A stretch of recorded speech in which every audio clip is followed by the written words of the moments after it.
사람은 누구나 마음먹은 대로 행동합니다. 우리 친구들 어떤 마음먹은 대로 이렇게 계획하고 해본 적 있으세요? 경험들. 도무지 안 될 것 같았지만 내가 마음을 굳게 먹어서 뭔가를 성취해 본 경험들이 있죠. 있을 거야. 분명히 있을 거야. 생각이 안 났을 거야. 예를 들어 볼게요. 시험은 보아야 하는데 시간이 부족할 때. 자, 이제 고민에 빠지겠죠? 숙제를 해야 되는데 갑자기 졸릴 때. 이런 경우 있잖아요. 목사님도 그래요. 설교를 준비해야 되는데 갑자기 졸려. 뭐 이런데. 교회를 가야 하는데 갑자기 너무 재밌는 뭔가가 준비되어 있을 때. 자, 뭔가 이렇게 고민하는 기로에 서 있는데 결정은 누가 하는 거예요? 내가 하는 건데 결정할 때 무엇으로 해요? 이걸로 하죠. 마음먹기에 따라 다른 거죠. 시간이 부족하더라도 내가 마음을 딱 먹고 집중해서 뭔가를 빨리 끝낼 수도 있고, 뭔가 유혹이 왔는데 내가 또 굳게 마음을 먹어서 어떻게 그 유혹을 이겨낼 수 있고. 그러니까 모두 마음먹기에 달렸습니다. 근데 마음을 먹는다는 것은 생각하는 것하고도 관련이 있어요. 그러니까 결국 마음을 먹는다는 것은 내가 생각하는 거랑 같이 연결이 돼야 안 돼요? 그렇게 돼요. 마음을 먹는다는 것은 생각한 대로 또 마음을 먹게 되어 있거든요. 그러니까 생각과 마음은 어떻게 같이 갈까 따로 갈까? 같이 거의 동시에 이루어집니다. 하나님 말씀 가운데 마음과 관련된 아주 중요한 말씀이 이 말씀이에요. 같이 볼까요? 시작. 모든 지킬 만한 것 중에 더욱 내 마음을 지키라. 생명의 근원이 이에서 남이라. 성경에서도 마음을 우리가 너무나 중요하게 여기라고 이야기를 해요. 왜냐하면 마음과 무엇이 연결되어 있어요? 생명. 그러니까 우리가 살고 죽는 게 무엇에 연관이 있다고요? 마음과 연관이 있다는 거죠. 우리가 영원한 생명, 천국의 영원한 삶, 하나님의 자녀의 삶을 살기 위해서는 결국 우리 인생에서 중요한 건 뭐예요? 우리 마음을 우리가 어떻게 먹고 마음을 어떻게 지키느냐가 되게 중요하다는 말씀이죠. 하나님의 말씀 가운데 수많은 사람이 등장하는데 마음을 지키지 못해서 스스로 목숨을 끊은 사람이 있어요. 그게 누구냐면 예수님의 12제자 중 예수님을 판 유다예요. 가룟 유다. 성경에 가룟 유다에 대해서 성경이 이렇게 말씀을 합니다. 앞에 보면 예수님께서 이제 최후의 만찬이라서 제자들하고 같이 마지막 십자가에 달리기 전날 모여서 밥을 먹었어요. 식사를 하면서 그때 이제 벌어진 사건이에요. 조각을 받은 후 곧 사탄이 그 속에 들어간지라. 그러니까 예수님께서 떡을 떼서 유다한테 주신 거예요. 그 조각을 받은 후 사탄이 어디에도 들어갔다? 유다에게 들어갔다. 요거예요. 이에 예수께서 유다에게 이르시되 내가 하는 일을 속히 하라 하시니. 그 후로 유다가 나가죠. 예수님과 떨어져서 예수님을 돈 주고 팔고 결국엔 나중에는 어떻게 해요? 그 돈을 다 뿌리고 혼자 스스로 자살을 합니다. 성경에 보니까 유다는 누구한테 마음을 뺏긴 거예요? 사탄이에게. 사탄이한테.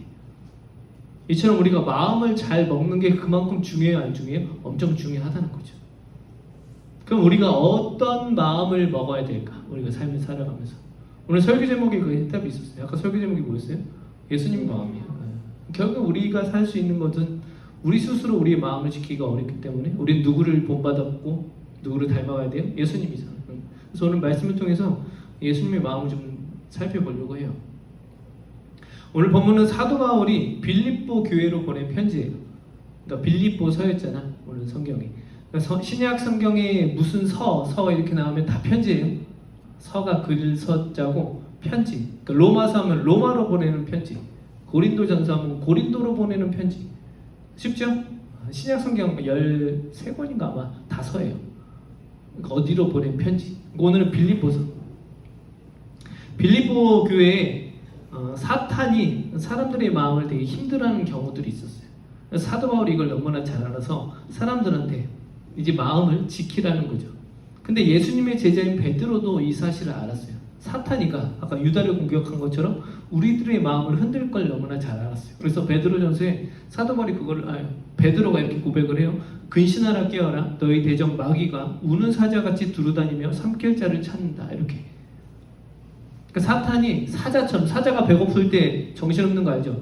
사자는 한번 동물 잡아먹으면 2, 3일 쉬는 거 알아요?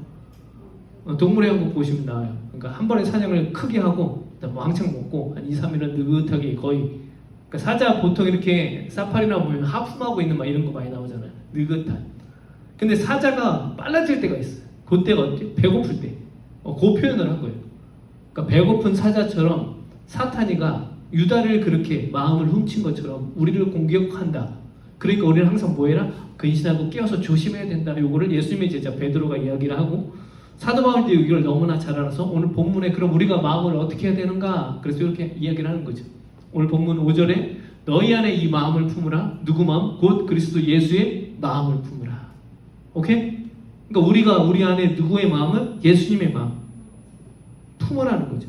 예수님의 마음이 아니면 사탄의 그런 수많은 유혹과 공격에서 우리가 어떻게 이겨낼 수 있어 없어요?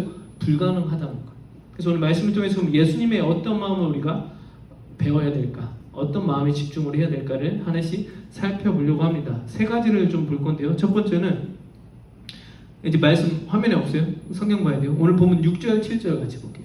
그는 근본 하나님의 본체시나 하나님과 동등됨을 취할 것으로 여기지 아니하시고 오히려 자기를 비워 종의 형체를 가지사 사람들과 같이 되셨고 그래서 보면 오히려 자기를 뭐했다? 비웠다. 성경이 이렇게 나와요. 예수님의 마음은 어떤 마음이었어요? 첫 번째 이거예요. 비우는 마음. 네, 비우는 마음. 그래서 영어 성경에 보니까 이 비운다 이 뜻이 nothing으로 되어 있어요. nothing. 그러니까 아무것도 아니다. 좀 더 구체적으로 살펴볼게요. 그럼 이 말씀이 무엇을 의미할까? 사도 바울이 예수님의 마음을 품었죠. 사도 바울은 예수님의 마음을 품었기 때문에 이런 말씀을 나눌 수 있게 되었고 또 갈라디아서 2장 20절에 그 예수님의 마음을 품고 그 예수님의 어떤 마음인지에 대해서 한 번 더 설명을 해요. 갈라디아 교회 편지를 보낼 때는 갈라디아서 2장 20절 유명한 구절이거든요. 찬양도 있고 설교도 많이 해요. 이 구절로 같이 읽어볼게요. 시작. 내가 그리스도와 함께 십자가에 못 박혔나니 그런즉 이제는 내가 사는 것이 아니요 오직 내 안에 그리스도께서 사시는 것이라. 이제 내가 육체 가운데 사는 것은 나를 사랑하사 나를 위하여 자기 자신을 버리신 하나님의 아들을 믿는 믿음 안에서 사는 것이라. 그러니까 오늘 본문하고 어떻게 연관이 되는가? 예수님께서 비우는 마음으로 사셨대. 근데 그 비운다는 표현이 여기서는 어떻게 나와요? 자기 자신을 뭐했다? 버렸다고 나와요. 네. 예수님께서 누구를 위해서 자기 자신을 버리신 거예요? 우리를 위해서. 우리를 사랑하셔서. 이 마음을 배우라는 거예요. 어렵지 조금. 그럼 나는 뭔가를 버려야 돼. 누구를 위해서? 하나님이 기뻐하시는 일을 위해서 내가 뭔가를 포기할 수 있어야 된다는 거죠. 희생할 수 있어야 되는 거죠. 예수님은 무엇을 희생하셨어요? 자신의 목숨을 버리셨어요. 그 마음으로 사신 거예요. 누구 때문에? 우리들 때문에. 그럼 마찬가지로 그럼 우리는 우리 입장에서는 무엇을 버려야 돼요? 하나님이 기뻐하실 거. 그러니까 내가 하나님께서 기뻐하지 않는 것들을 과감히 버릴 수 있어야 되는 거죠. 그게 비우는 것을 말해요. 비워야 채워질까요? 안 채워질까요? 채워지는 거예요. 오늘 음료수 다 있잖아요. 여기 리필하려고 그래도 어떻게 해요? 먹어야 리필이 되잖아요. 목사님 영화 볼 때 그 팝콘하고 콜라 사잖아요. 요즘 먹을 수 있잖아요. 그럼 갖고 들어가기 전에 목사님은 콜라를 거의 빨리 다 마셔요. 그리고 뭐 할까? 리필을 해요. 그래서 항상 2잔씩 먹어요. 아깝잖아. 리필이 되는데. 콜라도 좀 비싸요. 그러니까 비워야 다시 뭐 할 수 있어요? 채울 수 있는 거죠. 오케이? 목사님이 기타를 치고 기타 레슨을 합니다. 요즘은 이제 많이 못 하고 있는데 예전에 기타 레슨을 할 때 이제 종종 예화를 들었어요. 가장 가르치기 어려운 친구가 누군지 아세요? 기타 레슨 할 때. 1번 아예 모르는 친구. 2번 누구한테 배워온 친구. 누가 가르치기 어려울까? 2번이 어려워요. 아예 모르는 애는 목사님이 가르쳐준 대로 딱딱 이미 비워진 상태야. 기타에 대해서는 완전 제로, 1도 몰라. 그래서 이거를 문지랑 이걸 정확하게 잡아야 되거든요. 처음에 잘못 배우면 손가락이 이상하게 굳어요. 코드 모양이. 근데 잘못 배워온 친구들이 있어. 코드를. 손가락 모양을. 그러니까 어려운 코드를 못 잡아. 굳어져서. 그러니까 그 친구들은 그 손가락을 바꾸는 게 너무 어려워요. 그러니까 자기를 비운 상태가 아니라서 어렵더라고요. 마찬가지로 우리 친구들 하나님의 예수님의 이 마음을 품고 산다는 것은 우리를 어떻게 해요? 비워야지 채워질 수 있는 거죠. 그래서 사도 바울이 또 멋있는 고백을 합니다. 빌립보서 우리가 2장이었지만 3장에 보면 이렇게 이야기를 해요. 또한 모든 것을 해로 여겼다. 그러니까 사도 바울이 엄청나게 잘 살았어요. 그 당시 잘 살고 잘 배우고 괜찮은 사람이었어요. 그런데 그 모든 것들을 해로 여겼다.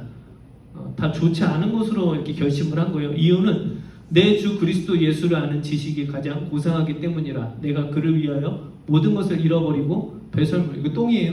똥으로 여기면 그리스도를 얻었다. 그러니까 내가 계속해서 내 안에 채우려고 했던 것들은 내 유익과 내 만족이 아니고 결국 어떻게 해요? 하나님이 기뻐하시는 것이 무엇인가를 채우기 위해서, 특별히 예수님에 대해서 더 알기 위해서 자기를 많이 비웠다. 그렇게 표현을 합니다. 우리 청년들이 이런 마음으로 살기 예수님을 축복합니다. 예수님이 나를 위해서 자기를 버리시기까지 비우셨다면 우리도 어떻게 해요? 한번 그렇게 해봐야죠. 많이는 못할 수도 있어요. 10가지라면 한두 가지라도 내가 한 주 한 주간 비울 수 있는 그런 청년들이 되길 예수님 이름으로 축복합니다. 그다음 오늘 본문 8절 봅니다. 또 예수님의 마음은 어떤 마음이 있을까? 사람의 모양으로 나타나사 자기를 낮추시고 죽기까지 복종하셨으니 곧 십자가에 죽으심이라. 자기를 뭐 했다? 낮추셨다. 그러니까 두 번째는 낮추는 마음이에요. 낮추는 마음. 영어로 보니까 험블로 되어 있습니다. 낮추다가 험블. 험블이라는 단어는 겸손하다, 공손한 이런 뜻이 있어요. 예수님의 두 번째 마음은 뭐예요? 겸손한 마음이에요. 우리 친구들은 겸손하게 살고 있나요? 겸손이란 내가 해야 할 일과 하지 말아야 할 일을 아는 능력을 말합니다. 예수님께서 십자가에서 달려 돌아가실 때 예수님이 능력이 있는 분이었잖아요. 죽은 자도 살리시고. 그럼 그 당시에 자기를 함부로하는 사람들을 다 죽일 수 있는 능력이 있으셨을까 없으셨을까? 있으셨지. 창조주의신 분이잖아. 그러니까 옛날에 뭐 요거 있잖아요. 이렇게 하면 기억나요 이거? 어벤져스? 기억나요? 충분히 가능하신 분인데 일부러 그러지 않으셨어요. 왜요? 예수님은 스스로 겸손해지기로 결심을 하셨다는 거예요. 예수님은 뭔가를 하실 수 있었지만 하지 않으셨어요. 왜요? 스스로 겸손해진다는 것은 예수님의 생각보다 무엇이 더 위였어요? 하나님의 말씀이 더 우선이었다는 거죠.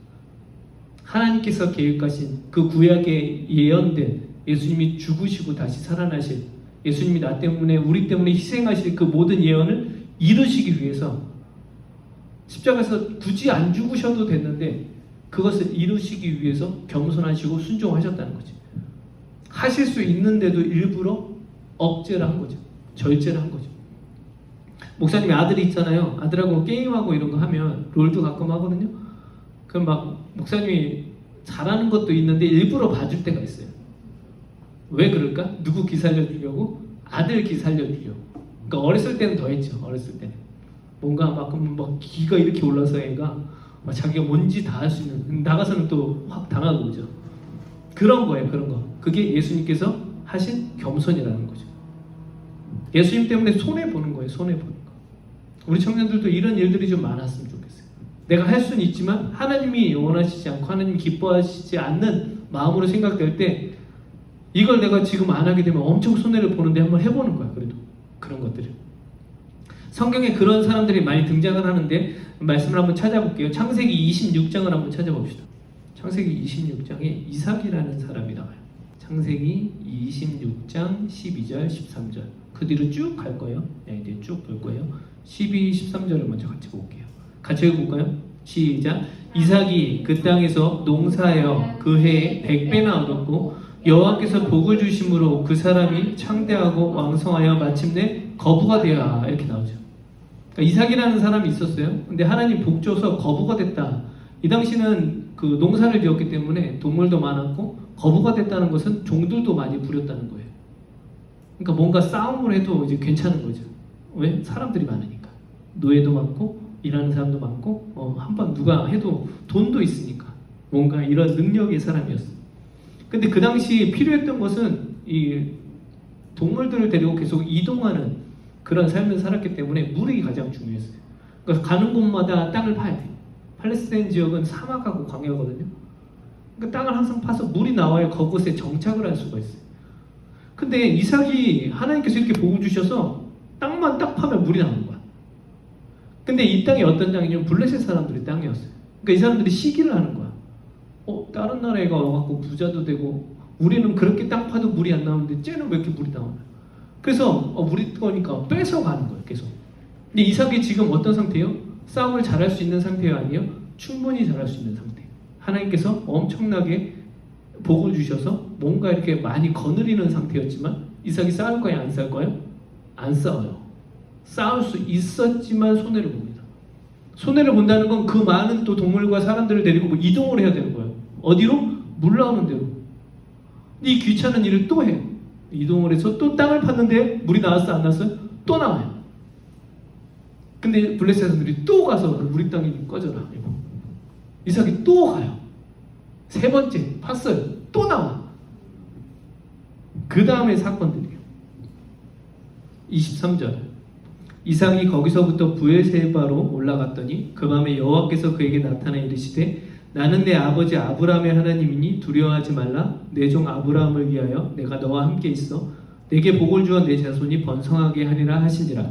이삭이 그곳에 제단을 쌓고 여호와의 이름을 부르며 거기 장막을 쳤더니 이삭의 종들이 거기서도 우물을 팠더라. 그 다음에 어떤 일이 일어났냐면 그 이삭을 공격했던, 이삭을 쫓아냈던 사람들이 무서워서 이삭을 만나러 옵니다. 왜? 하나님을 믿는 사람의 모습을 깨달은 거예요. 하나님을 그들이 깨달은 거예요. 하나님에 대한 두려움을 그들이 발견해서 이삭한테 급하게 와서 언약을 맺자고 그래요. 우리가 함부로 했는데 용서해주고 우리랑 다시 사이좋게 지내자. 그게 26절부터 33절까지. 이삭은 충분히 손해를 봤죠. 손해를 보지만 겸손했지만 그것을 누가 결국에는 좋은 것으로 이끄세요? 하나님의 선으로 바꾸셨다는 거죠. 우리 청년들의 인생이 이런 인생이 되길 예수님으로 축복합니다. 하나님은요, 우리가 하나님의 이름으로 겸손해지는 그 삶을 그냥 두지 않으셔. 하나님은 반드시. 근데 놀라운 것은 그 자기를 함부로 했던 사람들과 관계까지 회복이 되는 거예요. 우리는 보통 손절하면 쌩이잖아요. 요즘 손절. 우리 아들도 어제 친구랑 손절했던데 전화 6번인가 7번을 씹었다고 그 친구가 이렇게 차단을 했대요. 손절 상태예요 지금. 우리 인생들은 요 정도인데 하나님은 모든 것을 어떻게 해요? 다 선하게 바꿔주신다는 거죠. 어떤 사람들? 예수님의 그 마음을 품고 지내는 우리 청년들이 이런 은혜가 있길 예수님을 축복합니다. 마지막입니다. 오늘 본문 8절을 다시 볼게요. 빌립보서 2장 8절. 사람의 모양으로 나타나사 자기를 낮추시고 그 다음에 죽기까지 뭐했다? 복종하셨다. 그렇죠? 세 번째는 복종하는 마음이에요. 복종하는 마음. obedient라는 영어 단어인데 이 단어를 보면 말을 잘 듣는다, 순종한다, 복종한다 이런 뜻이 있어요. 그럼 예수님은 누구 말씀에 순종하셨다는 거예요? 복종하셨다는 거예요? 하나님 말씀에 순종하셨다는 거예요. 그게 예수님의 마음 상태였던 거예요. 심지어 그 말씀을 지키면서 죽기까지 복종을 하셨다. 그러니까 그 말씀을 지키는 게 예수님의 자신의 목숨보다 더 중요하다 안 중요하다? 중요하다는 걸 몸소 보여주신 거지. 오케이? 지금 우리가 읽고 있는 이 말씀이 예수님의 목숨보다 어떻게요? 더 값지고 귀한 거라는 거죠. 그게 우리 친구들은 너무나 편하게 지금 볼 수 있는 시대가 되어버렸어요. 아무 데서나 불러볼 수 있고 수많은 번역들로 말씀을 더 재밌게 볼 수도 있고 성경 말씀 개역개정 어려워요. 쉬운 거 보세요. 쉬운 성경, 우리말 성경, 표준어 성경, 뭐 메신저인가? 유진 피터슨의? 아무튼 이런 성경도 훨씬 재밌어요. 다양하게 보세요. 말씀을 결코 어렵게 우리에게 주신 게 아니에요. 우리 친구들도 살아가면서 이 말씀이 얼마나 귀한지를 깨달았으면 좋겠어요. 오케이? 예수님은 이 말씀 때문에 그 마음을 품고 죽기까지 복종하셨다. 사도 바울이 살았던 시절에 노예들이 많았어요. 노예들이라는 것은 결국 주인의 말을 듣고 사는 거예요. 주인이 죽으라면 죽어야 되고 주인이 뭐 하라면 해야 되고 주인이 시키면 다 해야 되는 게 노예였어요. 근데 사도 바울이 그 노예들한테 이런 말을 합니다. 골로새서에 같이 볼까요? 앞에 말씀이 중요성이에요. 시작. 종들아 모든 일에 육신의 상전들에게 뭐해라? 순종하다 이렇게 나오죠. 복종하라는 거예요. 야 너네 노예인데 힘들 거야. 주인이 막 이것저것 막 귀찮은 거 다 시키지만 뭐해라? 순종하되 기쁘게 하는 자와 같이 눈가림만 하지 말고 오직 두려워하여 성실한 마음으로 하라. 그리고 중요한 말씀을 합니다. 무슨 일을 하든지 마음을 다하여 누구한테 하듯 해라? 주님께 하듯 해라. 이게 주신 말씀이었어요. 그 당시 노예들한테. 예수님 오셔서 구출해 주세요. 이게 아니고 사도 바울이 그 노예들한테 한 얘기가 너희 주인을 섬기는 것을 누구 섬기듯이 예수님 섬기듯이 하나님 섬기듯이 그 삶을 누가 인정해 주신다? 하나님께서 그것을 예수님의 마음으로 인정해 주신다는 뜻이었어요. 그 말씀의 메시지를 전한 거였어요. 그러니까 우리가 예수님의 마음, 하나님 말씀을 지키는 것은 어느 순간에도 지킬 수 있는 거예요, 없는 거예요? 있는 거죠. 심지어 노예가 하는 모든 일까지도 하나님께서 하나님의 마음으로 받아주실 수 있다는 거죠. 그럼 우리가 하는 일들 누구를 위해서? 누구께 하지? 내가 공부하는 것도 누구에게 하든 주께 하든 주님이 나를 지금 이 땅에 태어나게 하셨고 공부할 수 있는 상황을 주셨으면 하나님이 나한테 이런 것들을 주셨네? 기쁨으로 그걸 공부하고 있으면 그게 뭐예요? 그게 예수님의 마음으로 지금 살아간다는 거죠. 내가 하는 직장 어울리지 않아. 뭔가 어색하지만 그래도 뭔가 배워가고 내가 직장에서 월급 받을 수 있는 상황 자체를 누가 허락해 주신 거예요? 하나님이 허락해 주신 거라고 믿고 거기서 열심히 하고 최선을 다하고 하나님 보시기에 부끄러움 없이 회사 생활 열심히 하고 하면 그것을 하나님께서 무엇으로 봐주신다고요? 예수님의 마음으로 봐주신다고. 오케이? 그 우리 청년들이 되게 예수님을 축복합니다. 우리 청년들이 그래서 인생이 날마다 하나님이 원하시는 특별히 이 예수님의 마음으로 우리가 왜 예수님의 마음으로 살아야 돼요? 처음에 봤죠? 사탄이 우리를 그렇게 공격을 하기 때문에 이 땅을 살아가면서 수많은 넘어질 거리들이 유혹들이 우리 안에 있지만 그게 예수님의 마음으로 지키면 어떻게 지켜낼 수 있다 없다? 충분히 있다는 거죠. 우리 청년들이 젊을 때부터 마음을 잘 지킬 수 있는 귀한 청년들이 되길 예수님으로 축복합니다. 축복합니다. 네, 기도합시다.